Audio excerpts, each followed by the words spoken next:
Our recipe for today is we're going to cook blue marlin tinola style. We have as same ingredients. We have the luya, ceiling green, the onion and the garlic. And we have the traditional sangkap ng tinola, the papaya. And I have the onion leaves here. So we're going to cut into cubes. Daddy, what is that? I'm going to cook blue marlin tinula. Tinula. Yeah, tinula.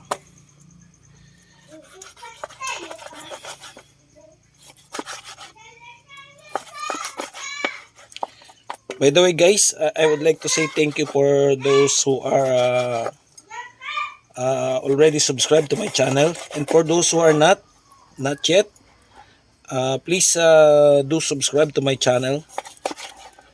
I have many videos there. You can watch. Ayan, medyo okay na. This one. Cut mo na. Hindi na. Cut ko. I think this is enough for our lunch today.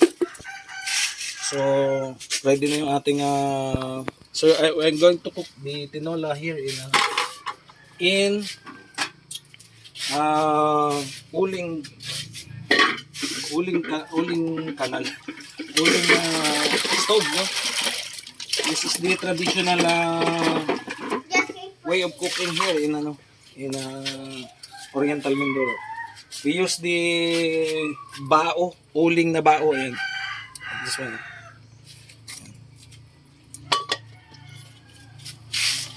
First, we're going to cut the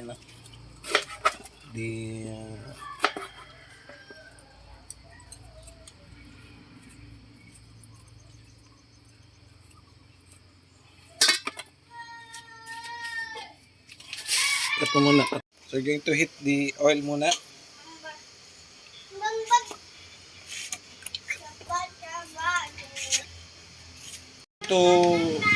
Kapag nagluluto ako ng tinola, guys, mas gusto ko yung mas maraming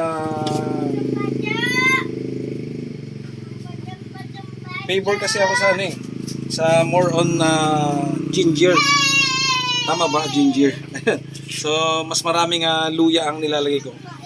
Actually, guys, mas masarap ang tinola kapag maraming luya. At ang sekreto ko nito ay yung iba kasi basta sinasabay-sabay ng ihalo yung ingredients.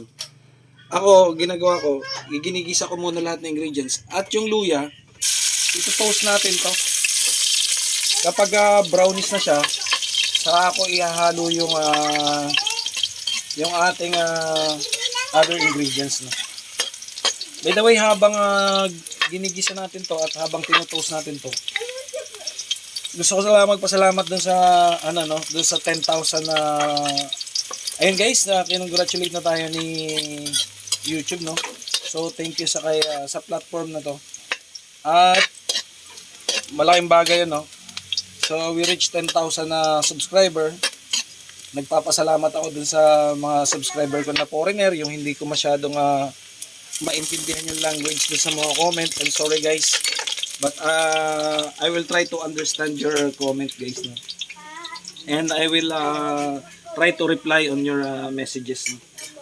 But still, I would like to say thank you, guys, for your all support.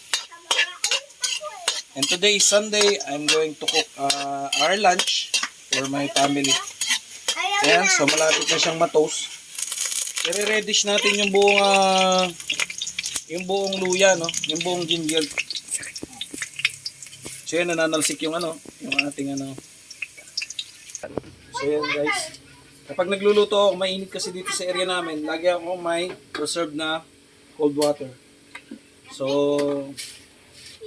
yan, makaka-relieve kasi ito ng heat sa ating katawan.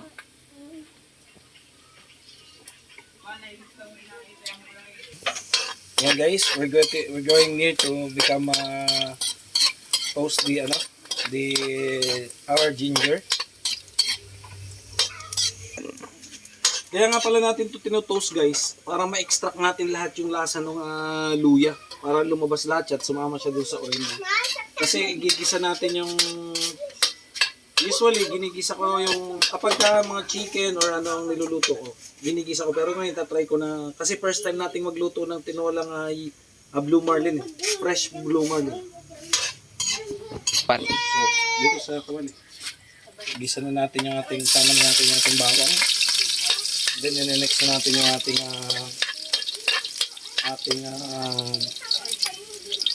itong ating onions. Later. Kapag medyo mapula na rin yung gilid ng ating onion. Ating bawang. Anong bawang? So, add natin yung ating onions. Ang limit ko makalimutan ang English sa bawang. Ano ang English sa bawang? Ano ang English sa bawang, be?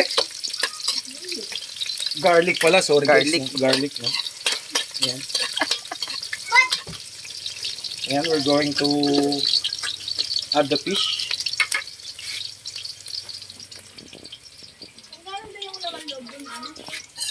Okay, parang mimix na natin yung luya, bawang at ito guys, ito yung kasarapan ng ating this time guys, hindi na natin muna igigisa yung ating sasama na natin yung ating papaya kasi madaling lumambot yung isda eh. Kasama ko sa video. Madali kasing lumambot yung isda kaya ito na lang papaya muna ang ating isasama sa gisa. Later on, i-add natin yung ating fish. Since fresh naman yung ating fish, pag kumukulo na lang yung tubig natin ilalagay, no? Sige, habang ginigisa natin itong ating papaya, hihimayin natin itong ating what do you call in English, talbos? The baby leaves. The baby leaves of what do you call this? What is sili in English? Yan. Sili in English. Ha? Tumalit. Pati si Tutoy na black out na yung aming videographer guys. Di bali guys, sasahudan natin yan guys. Lutang. Lutang siya guys, pawisan natin mainit. So add na muna natin tubig, papalambutin natin yung ating papaya. At later on, after na malambot na yung ating papaya, saka natin i-add yung ating fresh fish na blue marlin. No? Nahuli ni Benji na asawa ni Bunini. Si Bunini na buntis. Ayan guys. Napaka-buenas. Sana kamba lang anak. Buenas daw yan. Napaka-bango guys. Ang bango ng ating ginigisang lumalabas yung amoy ng ginger guys. Napakasarap, ang bango. So add muna natin ng tubig para mapakulon at nang lumambot yung ating papaya. Tawan. So water pouring muna tayo. And we're going to wait the boiling of water, no? Pan. So to make it fast na kumulo, kailangan natin takpan ang ating kawali. Ng mga leaves, huwag natin sasama yung madidilaw na kasi mag-iiba ang lasa ng ating tinola. Tuyo na kasi yan, wala na ng scent yung ating ano nga uling English sa sili? Pepper yan. So yun guys, yun lang. Ating water, i-check natin kung malapit nang maluto ang ating papaya. So, konting oras na lang to. As you can see that the soup of our tinolang blue marlin. Look at the soup. Look at the color. It's already reddish, the color of our soup. So it's because of our sunog na ginger. Hindi naman siya sunog, yung toasted lang, yung reddish lang yan. Yan yung magpapasarap dyan. Yan yung nandyan na yung scent ng nandyan na yung scent ng ating luya. So, later on, babalikan natin pag malambot na yung ating papaya, saka natin ilalagay yung fish, no? I'm sure marami magtatanong dito kung bakit hindi ko isinabay gisa ang fish, no? Actually, ang common na pagluluto ng tinola is ginigisa muna yung chicken, no? But this time, hindi ko sinama yung fish kasi madaling maluto ang fish, no? Kapag kumukulo ng tubig, i-pour mo lang yan sa tubig, luto na siya. Fresh kasi siya. Kaya madali siyang maluto. Ang luto kasi nito yung parang half cook lang. So babalikan natin mamaya guys yung ating papaya kung malambot na. Saka natin siya titimplahan ng ating mga seasonings, no? At saka natin ipupur yung ating fresh blue marlin. So by the way guys, babalik tayo.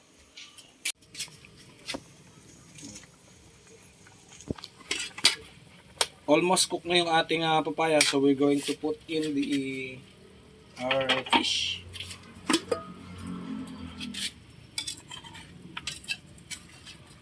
Napakasarap nito guys.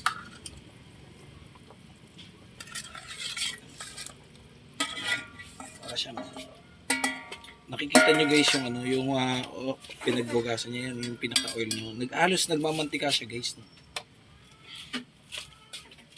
So naka-pour na yung ating and then we're going to put in the ingredients na, no? Yung ating seasonings, no? Simple seasonings lang naman pag tinola eh. Salt. We're going to put the salt. Paglagay ng salt, unti-unti lang para matikman natin kung tama na yung alat at saka yung magiging hanghang niya, no? So we're going to next na natin yung ating ground black pepper. Isa lang muna para ma-taste natin kung okay na yung isang piraso, no?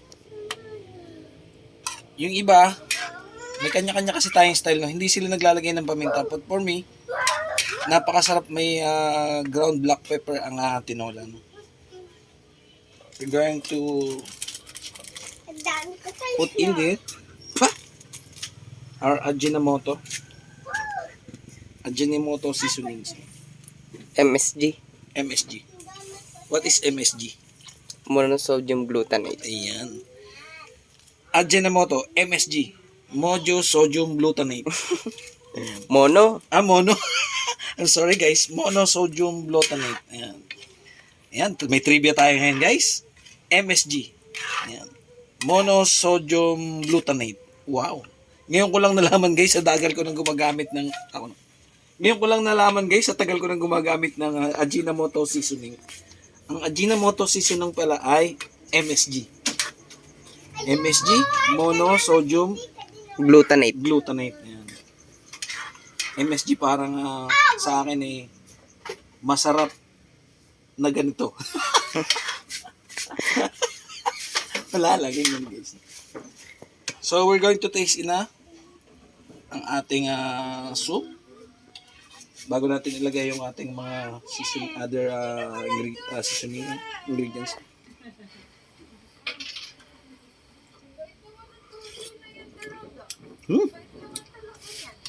But kulang pa tayo guys sa salt, no? Tsaka dagdagan pa natin ng kaunting salt. A little bit. And then another mataas kasi ang aking appetite.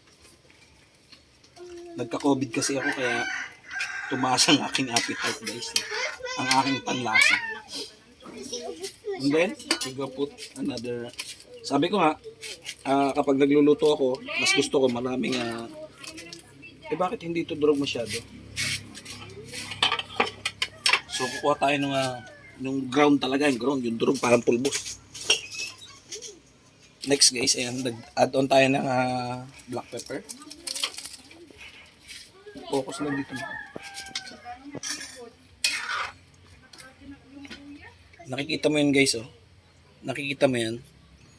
Ayan guys, yung pinakalaman ng yung pinaka fats na fish ng blue marlin. Napakasarap guys, oh. Nagmamantika na siya guys, oh. Next, we're going to put na okay na yung ating lasa. By the way, tikman muna ulit natin.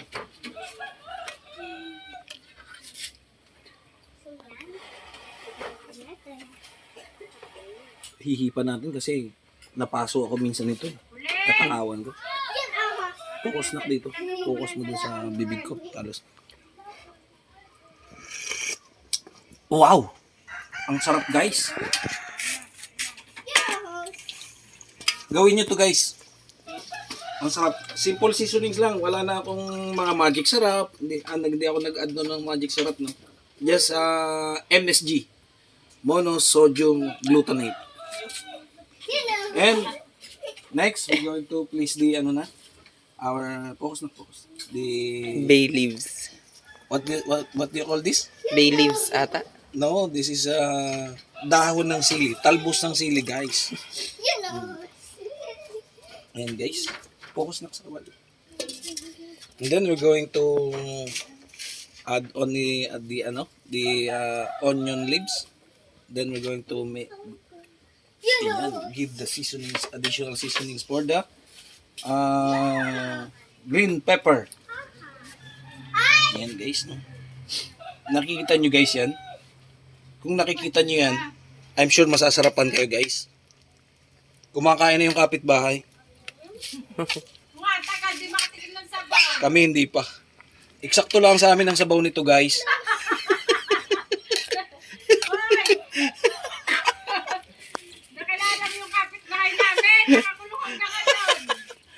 Guys, eksakto lang ang sabaw nito. Hindi pwede ipamigay ito guys. Tsaka bawal lumapit guys ang tao sa may sore eyes. May malasugi din sila guys pero ayaw lutuin, itinatago. Ang sarap guys. Ayan, nakikita niyo yan guys. Ayan, almost ready na. So maghayin na. Okay na. Tigsan natin kasi ando na yung mga lahat ng ingredients natin, seasonings. Ang bango guys. Ang bango. Para siyang kung sa pabango, i-grade ko to ng lakos. Kung sa pabango, i-rate ko siya ng lakos. Kung sa pagkain naman, ay talagang kung 10, kasi luto ko to, 10 syempre. 10 is the highest, 1 is the lowest. Sarap guys. Woo! I'm sure ubos to ng anak ko. I'm sure magugustuhan din to ng kapitbahay yung amoy.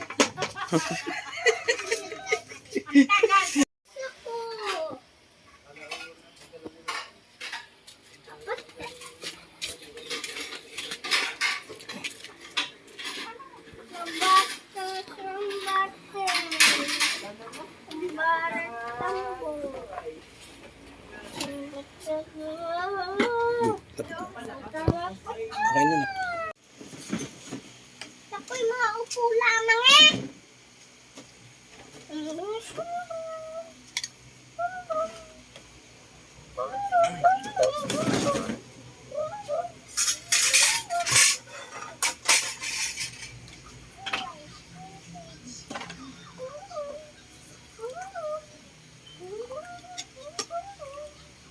Next.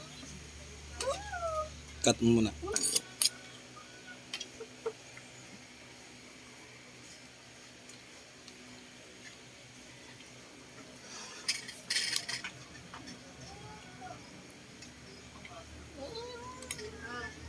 Lipat. Bude.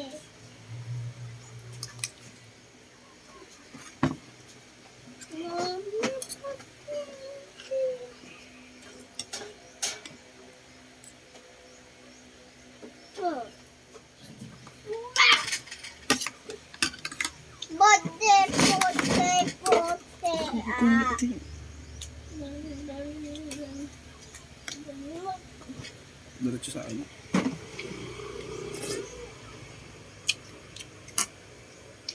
Ang sarap. Sarap guys. Perfect.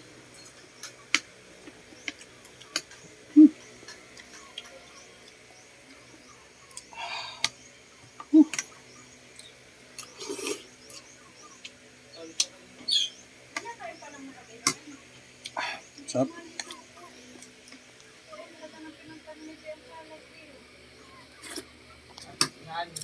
Thank you guys for watching. Gayahin nyo to. Ang sarap. Bye-bye.